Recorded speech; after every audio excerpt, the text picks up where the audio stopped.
We are currently in a series on becoming a better public speaker. This is part 3 of the series. I've included links to parts 1 and 2 in the session outline so that you can get caught up if you've missed anything. Here are 3 more tips and techniques to becoming a better public speaker.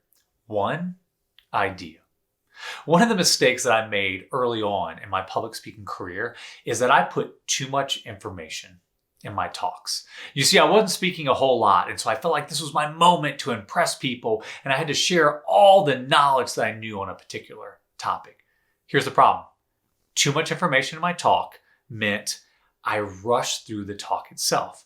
I inundated my audience with too much information, and therefore I watered down my message, and I lost an opportunity to maximize my impact or influence in that talk.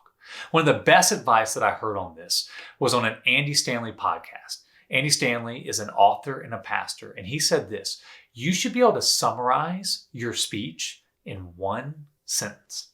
That's it.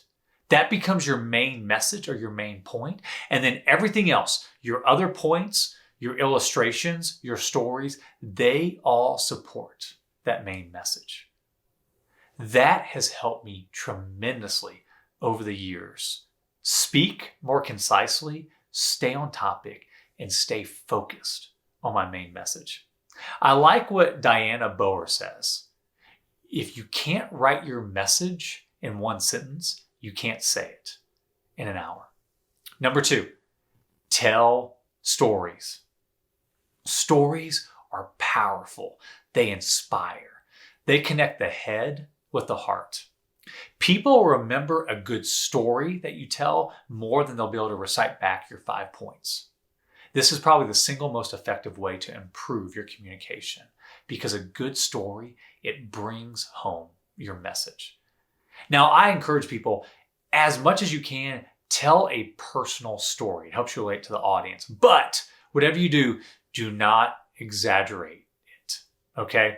If you don't have a story that fits with your topic, go on the internet and find one. A genuine story about someone else's life is better than a personal, exaggerated one. And last session, I talked about connecting with the audience. One of the best ways to connect with the audience is sharing a personal story about when you made a mistake or you failed. Last technique today, novelty. Don't give a cookie cutter speech. Be creative and unique when you give a speech. I like what Camille Giles says in his book, Talk Like TED. He gives a practical example when you have to use charts or graphs or numbers and figures. He says, include a picture with them. So for example, if you're talking on an endangered species, don't just give the numbers and the facts. Include a picture of the animal. It's true what they say, a picture is worth 1,000 words. It creates a little bit of a wow. It makes it more memorable. And that's what happens when you're creative and unique. Now, here's a word of caution, though, when you're trying to create novelty. Make sure that your wow or whatever you're doing to be creative does not overshadow the main message. Its goal is to support it. I still remember a speech, or at least part of a speech, from when I was in college. The speaker was up on stage, and he had an old school boom box. You know what I'm talking about? It's about this big. It's got a CD player on it and a radio, and it was playing music. And then at one point in his talk, he took a hammer and he smashed it. I don't remember anything else from the speech, just that. Yes, was that part of it memorable? Absolutely. But you know what?